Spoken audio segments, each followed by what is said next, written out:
नमस्कार मित्रों, गुरुकुल की इस व्याख्यानमाला में आप सब लोगों का स्वागत है। मैं डॉक्टर पंकज कुमार मिश्र आप लोगों के सामने मृच्छकटिकम के 8वें अंक को लेकर के उपस्थित हूं और उसमें हम वसंत सेना के संघर्ष को देख रहे हैं, शकार की दुर्भावना को समझने की कोशिश कर रहे हैं, विट की मध्यस्थता को समझ रहे हैं और एक जो स्थिति उत्पन्न हुई है जिसमें कि शकार का आदेश है विट को कि आप वसंत सेना की हत्या कर दें, उससे निकलने वाली जो समस्या है उस समस्या को समझने की कोशिश कर रहे हैं। विट को जब शकार कहता है कि आप जाएं और वसंत सेना की हत्या कर दें, तो विट उस पर जवाब देता है कि नहीं, जो निरपराध है निरपराध की हत्या नहीं करनी चाहिए, क्योंकि निरपराध की हत्या करने पर परलोक में स्थान नहीं है और यदि मैं इसकी हत्या करूंगा तो फिर उस परलोक को मैं कैसे जाऊंगा। देखिए, विट ने एक अलंकारिक शब्द का प्रयोग किया है कि केनोपडुपेन परलोक नदीम तरिष्ये, कि परलोक की नदी को मैं कैसे पार करूंगा। इनफैक्ट ये केवल अलंकारिक भाषा है, इसका सामान्य अर्थ है कि भाई परलोक में भी मुझे वास नहीं होगा अगर मैं इनकी हत्या करता हूं तो। लेकिन विट के द्वारा प्रयुक्त जो नदी शब्द है उसको अभिधा रूप में एज इट इज ग्रहण करते हुए शकार आनन फानन में कहता है कि चिंता मन ना करो तुम, मैं तुमको वो नाव दे दूंगा, नौका दे दूंगा, उसी नौका में चढ़ के तुम परलोक चली जाना। खैर, लेकिन मूल विषय यह है कि शकार कहता है विट को कि देख भाई, घबराओ नहीं, अन्यच्च विविक्ते उद्याने इह मारयंतम कस्त्वाम प्रेक्षिष्यते, कि इस निर्जन उद्यान में जहां पर कोई तुमको देखने वाला नहीं है, अगर उसको तुम मार देते हो तो भाई तुमको कौन देखेगा, किस चीज डर, किस चीज का, मार करके फेंक दो, कोई देखने वाला नहीं है। ये मैंने जैसा कहा कि विट धार्मिक प्रवृत्ति का भी है, आध्यात्मिक प्रवृत्ति का भी है, व्यवहार को जानने वाला है। और विट कहता है कि पश्यन्ति माम दश दिशो वन देवताश्च, भाई दशों दिशाओं ये मुझे देखेंगी, जंगल के जो देवी देवता हैं वो मुझे देखेंगे, चंद्रश्च दीप्त किरणश्च दिवाकरोयम, ये चांद देखेंगे, ये प्रज्वलित, ये जो रोशनी से युक्त, धूप से युक्त, जो ये किरण से युक्त सूर्य है वो सूर्य मुझे देखेगा, ये चांद तारे सितारे सूर्य सारे मुझे देखेंगे।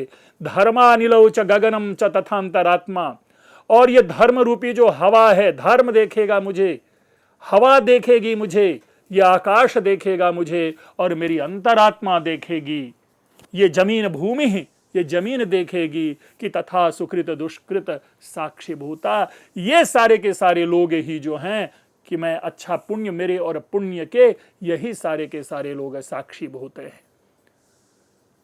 शकार कहता है तेन ही पटांतापवारिताम कृत्वा मारे, अरे ठीक है, अगर ये सारे लोग देखने वाले हैं तो ऐसा कर, कपड़े से एक वो उसको कवर कर दे, छिप करके जाकर के उसको मार दो। विट कहता है मूर्ख, अपध्वस्तोसी, तुम पतित हो, तुमको बुद्धि नहीं है, तुम पापी हो, तुम चीजों को नहीं समझ पा रहे हो। एक और मैं कह रहा हूं कि मैं इसको नहीं मार सकता, मैं पाप का भागी नहीं बनना चाहता, मैं इन पूरे अपने जो पुण्य और पाप का स्वयं विश्लेषण करने वाला हूं, मैं उनसे दूर नहीं हो सकता, और तुम कहते हो जाकर के इसे मार दो, तुम नीच हो।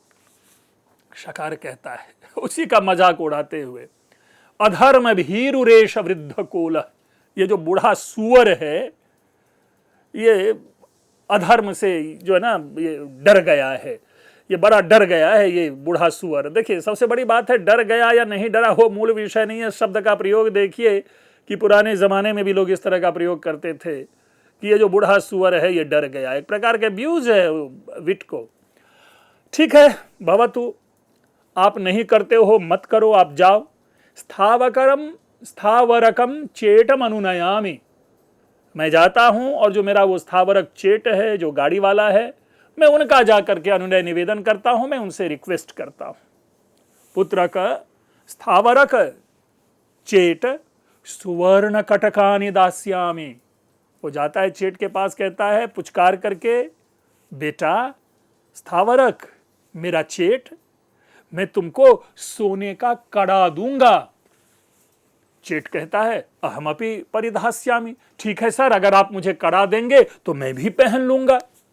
शकार कहता है सौवर्णम ते पीठकम कारयिष्यामि, तुमको तुम्हारा जो पूरा का पूरा जो पीठ है, टेबल है, ये जो भी चीजें है, वो जो बैठने की जगह है, उन सबको मैं सोने का बना दूंगा।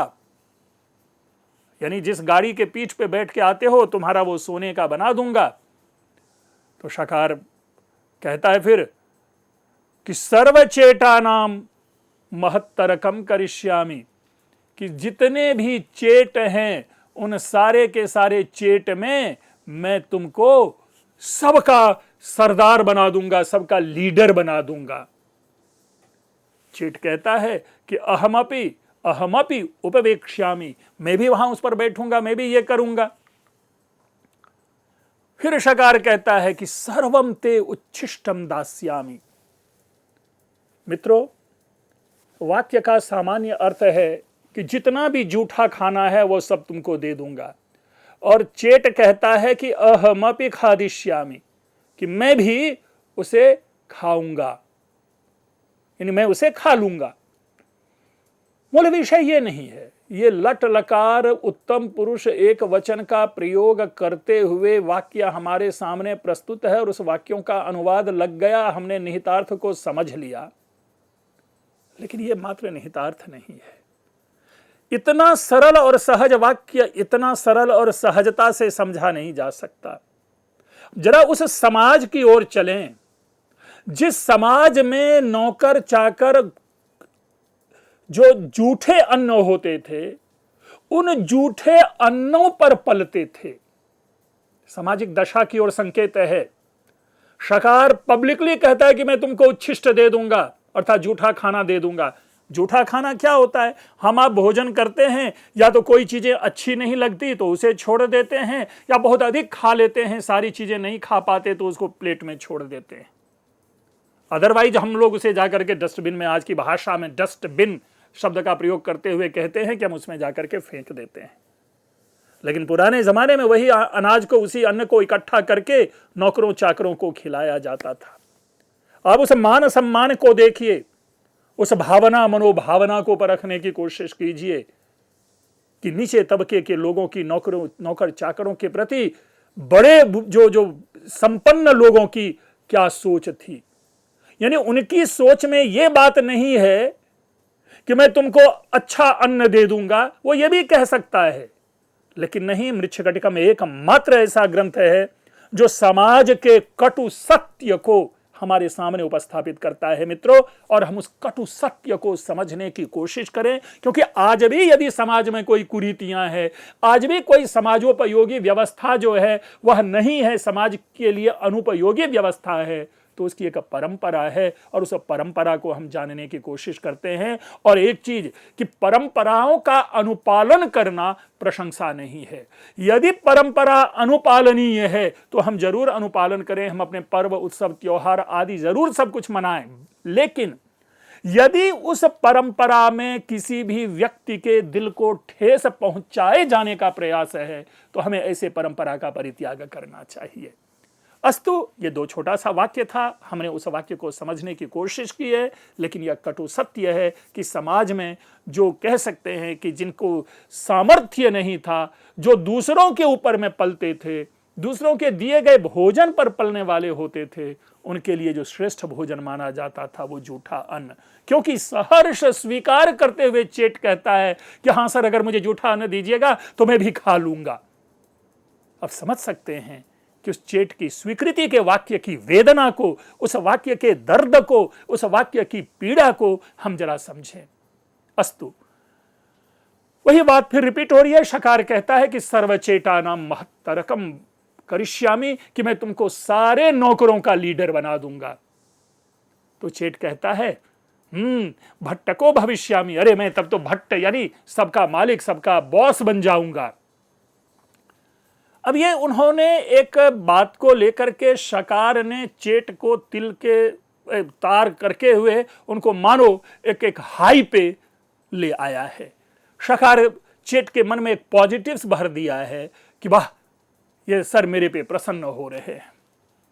लेकिन जब ये सारी बातें हो गई, ये जब माहौल बन गया, जब एक एनवायरनमेंट क्रिएट हो गया, शकार छूटते ही कहता है कि तन मन्यस्व मम वचनम, यानी तुमको अगर सोने का कड़ा चाहिए, अगर तुमको जूठा अन्न चाहिए, अगर तुम नौकरों का सरदार बनना चाहते हो तो मेरे एक वचन को मानो, मेरी एक बात मानो, जो मैं कह रहा हूं वो मेरे लिए करो।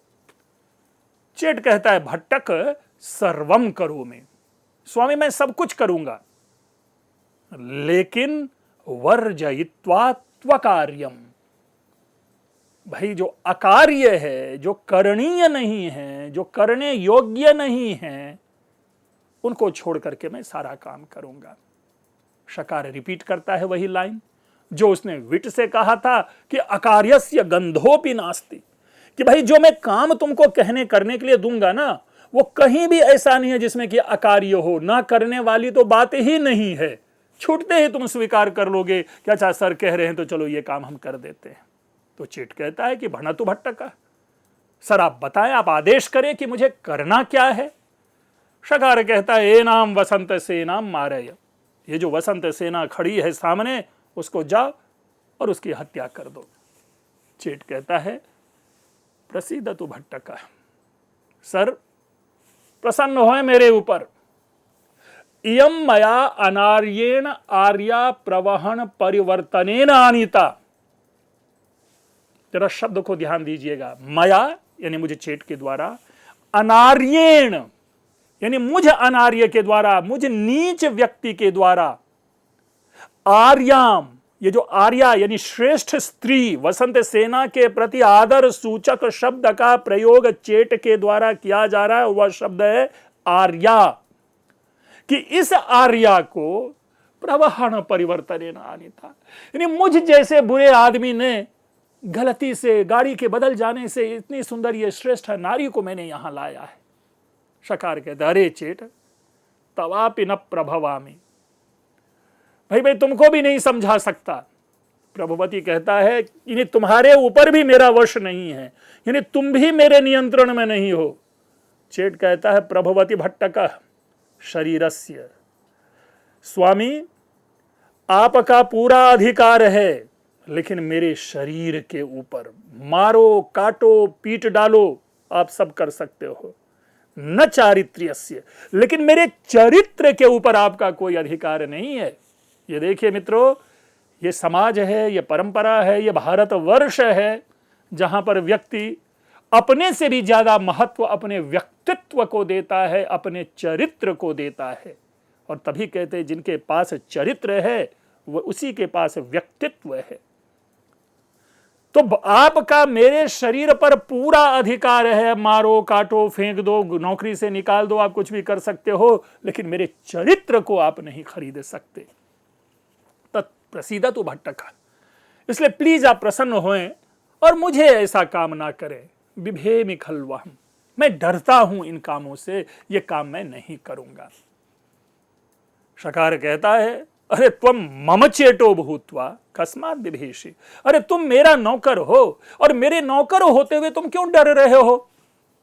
चेट कहता है सर मैं आपसे नहीं डरता, भट्टक परलोकात, मैं परलोक से डरता हूं। मित्रों, हम आपने अभी विट के क्रम में उस विवेचन को समझा था कि परलोक नदीम तरिष्ये वाली बातें आई थी। यहां पर परलोक एक बहुत बड़ा भय है हमारे समाज में। हम इन समाज में जो भी कार्य करते हैं, भले ही हम दो व्यक्ति के संबंधों में हमें डर ना हो, हम आपस में लड़ झगड़ लें, दो राष्ट्र आपस में लड़ झगड़ लें, दो परिवार दो समाज आपस में लड़ झगड़ लें, वहां भय नहीं है। लेकिन भय तब होता है कि यदि मेरी मृत्यु हो जाती है तो मुझे स्वर्ग मिलेगा कि नरक, और नरक मिलेगा तो महाकष्ट है, स्वर्ग मिलेगा तो महा आनंद है। यही परलोक का भय है, यानी इस जीवन के बाद का भी जीवन है जहां पर भी हम अपने आनंद और सुख की चाहत रखते हैं। यह अलग विषय है कि इसके विषय में संदेह है ही, और उस संदेह को अभिव्यक्त करते हुए हरिवंश राय बच्चन जी कहते हैं कि इस पार प्रिय तुम हो मधु है, इस पार प्रिय तुम हो मधु है, उस पार न जाने क्या होगा।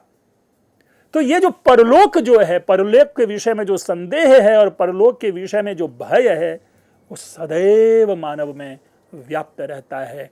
आज भी हम किसी भी गलत कार्य करने के पीछे जब गलत कार्य में जाते हैं तो एक डर होता है कि भगवान सब देख रहा होगा, मेरे कर्मों का लोक लेखा जोखा वो भगवान करेंगे, और अगर मैंने पाप किया तो मुझे नरक की प्राप्ति होगी, और यदि मैंने पुण्य किया तो स्वर्ग की प्राप्ति होगी।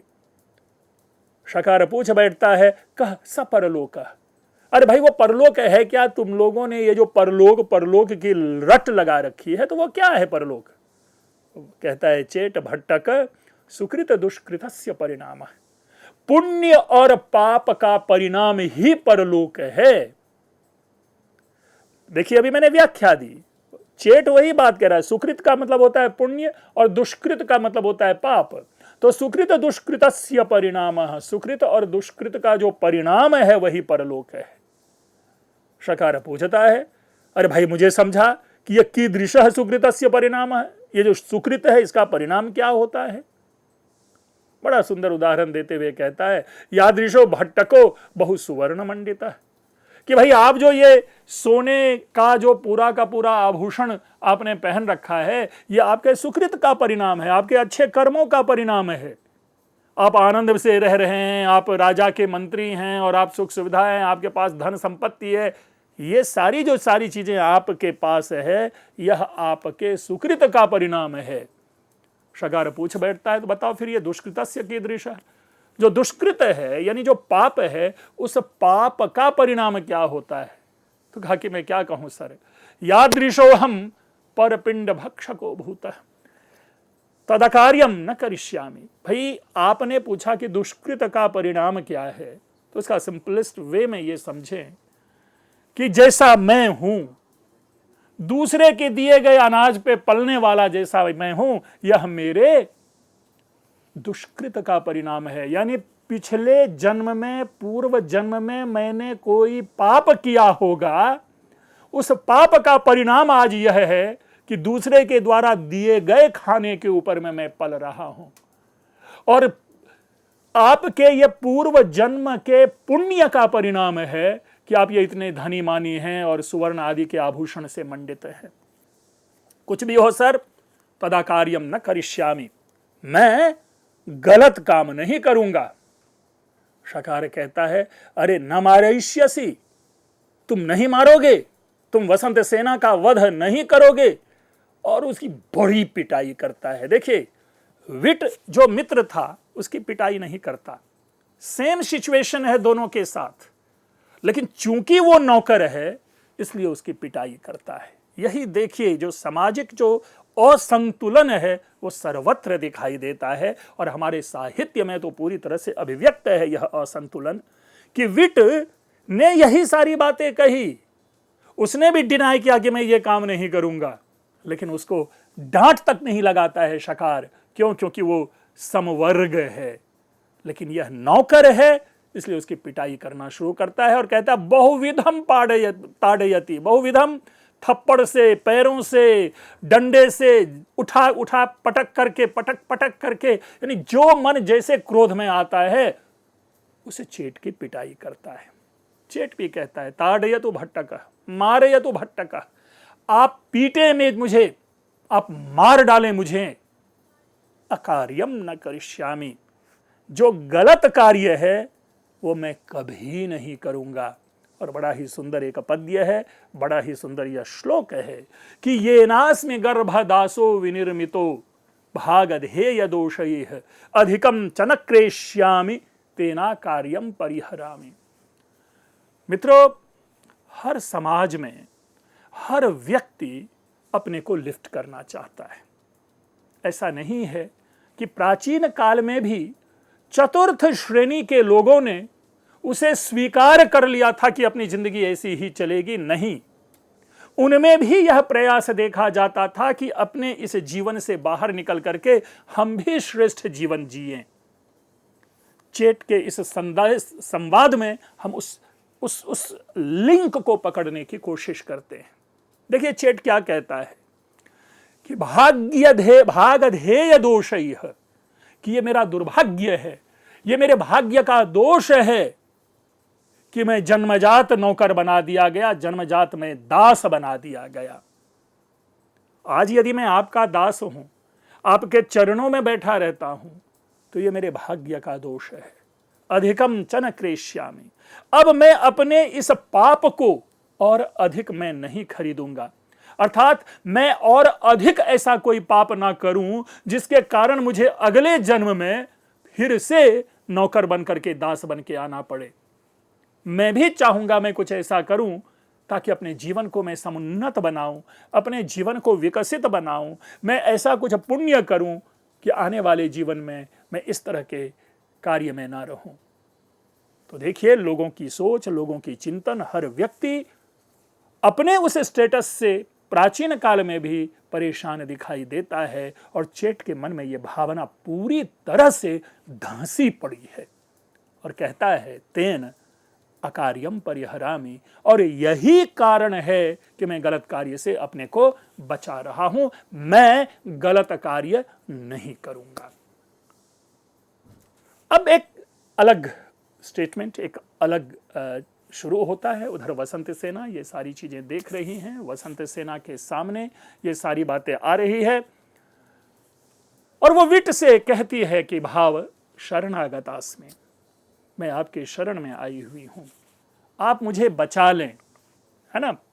और वो मन ही मन जब डिनाई कर देता है चेट, तो शकार मन में ही कहता है कि अधर्म भीरु को वृद्ध श्रृगाला, the very same sentence used by Shakar for wit also. ये जो शकार है, इस शकार ने अपने मित्र विट के लिए भी यही शब्द प्रयोग किया था। वहां पे उन्होंने वृद्ध कौल कहा था, अर्थात बूढ़ा सियार कहा था, और इसको ये बूढ़ा सियार कह रहा है। वहां पर उसको बूढ़ा सुअर बोला था, और यहां पर इसको बूढ़ा सियार कहता है कि ये जो है ना, ये भी डरा हुआ इंसान है। परलोक भीरु एष गर्भदाश, ये जो गर्भदाश यानी बचपन से ही जो दास है ये मेरा, ये भी परलोक से डर रहा है। अहम राष्ट्रीय श्याल कस्मात् बिभेमि वर पुरुष मनुष्य, अरे भाई मैं शकार तो राजा का साला हूं। राष्ट्रीय श्याल, राष्ट्रीय का मतलब है यहां पर राजा, और राजा से यहां पर श्याल जो है वो राजा का साला। श्याल का मतलब होता है साला। भाई मैं राजा का साला हूं, ब्रदर इन लॉ हूं, मैं किससे डरूंगा और क्यों डरूंगा।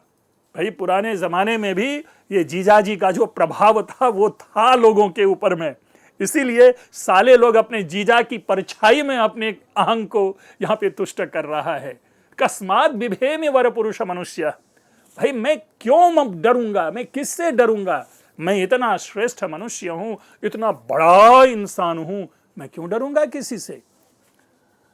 फिर कहता है अरे गर्भदास चेट गच्छत्वम अपवार के प्रविश्य विश्रांतः एकांते तिष्ठ। कहता है कि अरे ओ चेट जन्मजात नौकर, गच्छत्वम चलो यहां से और किसी कोने में जाके ठहर ले, आराम कर, एकांत में तिष्ठ। चेट कहता है यद भट्टक आज्ञापयति, सर आप जैसा कहेंगे मैं वैसा ही करूंगा और मैं जा रहा हूं। बस ये बात हो गई। अब इसके बाद क्या हुआ कि फिर चेट जो है वो उसके बाद वसंत सेना के पास विट जाता है, और विट को वसंत सेना कहती है कि भाव शरणागतास्मि, मैं आपके शरण में आई हुई हूं। विट कहता है कांडेली माता मर्षय मर्षय साधु स्थावरक साधु, मतलब जब चेट ने मना कर दिया कार्य करने से तो विट भी उसकी प्रशंसा कर रहा है, विट भी उसको समझाने की, उसकी तारीफ कर रहा है, और तारीफ करते हुए कहता है साधु स्थावरक साधु, अरे ओ स्थावरक गाड़ीवान, मैं तुम्हारी तारीफ करता हूं कि तुमने इस शकार के इंसेंटिव को ठुकराया और तुमने विरोध किया कि नहीं मैं वसंत सेना को नहीं मारूंगा। विट कहता है शकार से कार्नेली माता, मर्षय मर्षय, माफ कर दो, इसे माफ कर दो, छोड़ो। क्यों? क्योंकि अप्येष नाम परिभूत दशो दरिद्र प्रेष्य परत्र फलमिच्छति नास्य भर्ता तस्मादपि कथमिवाद्य न यान्ति नाशम ये वर्धयन्त्य सदृशम सदृशम त्यजन्ति अपि च रंध्रानुसारी विषमः कृतान्तो यदस्य दास्यं तव चेश्वरत्वं श्रियं त्वदीयं यदयं न भुंक्ते यदेतदाज्ञां न भवान करोति। मित्रों, ये एक लंबा सा एक पद्य है, 2 पद्यों का एक प्रसंग है, 2 पद्यों से एक तारीफ और प्रशंसा की बातें निकल कर आ रही है। हम अपने इस विषय की चर्चा हम आगे जारी रखेंगे और इसके ऊपर जो एक सबसे बड़ा जो मैं बार बार पद्य आपके सामने रखने की कोशिश करता हूं कि जो भवन्ति सुतराम स्फीताः सत्क्षेत्रे कंटकिद्रुमाः, ये वाला जो पद्य है, जो केंद्रीय भाव है पूरे मृच्छकटिकम नाटक का, उसे लेकर के आप लोगों के सामने उपस्थित होऊंगा। आपने ध्यानपूर्वक सुना, आप लोगों का बहुत बहुत धन्यवाद।